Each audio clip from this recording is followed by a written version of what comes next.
det klistrede sand. Hvis I går længere, sidder I fast.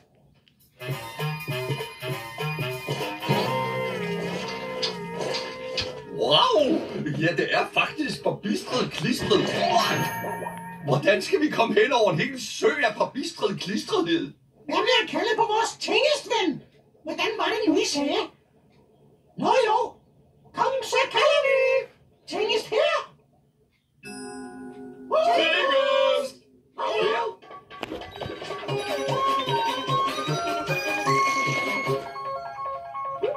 Vi har gulvtæppet og den mystiske musketing. Tror du, gulvtæppet kan hjælpe os hen over det klistrede sand? Rigtigt! Vi kan dække det klistrede sand med gulvtæppet og gå lige hen over det. Blinkende ør, det kører.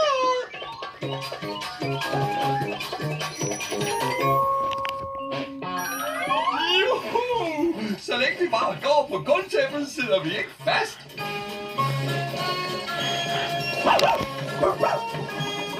Vi klarede det! Og vi krateret alle sammen. Nu skal vi finde den Mars-skat.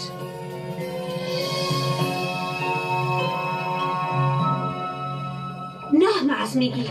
Hvad gjorde I så med skatten, da I først var kommet op i krateret? Vi begravede den inde i midten af stencirklen. Du store, sig mig, kan du se nogle sten her omkring? Niks, det kan jeg heller ikke. Men der var altså en stencirkel her tidligere. Jeg ved, der var. Det er et rigtigt Mars mysterium.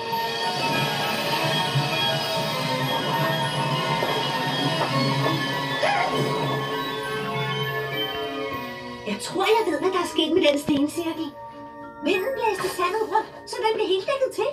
Hvis bare vi kunne finde på noget, så vi kunne komme af med alt det irriterende sand. Tja, det kan vi skam. Kom, så kalder vi. Hej, Tingest!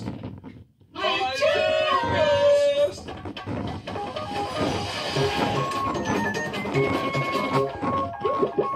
Det eneste, vi har tilbage, er den mystiske musketing.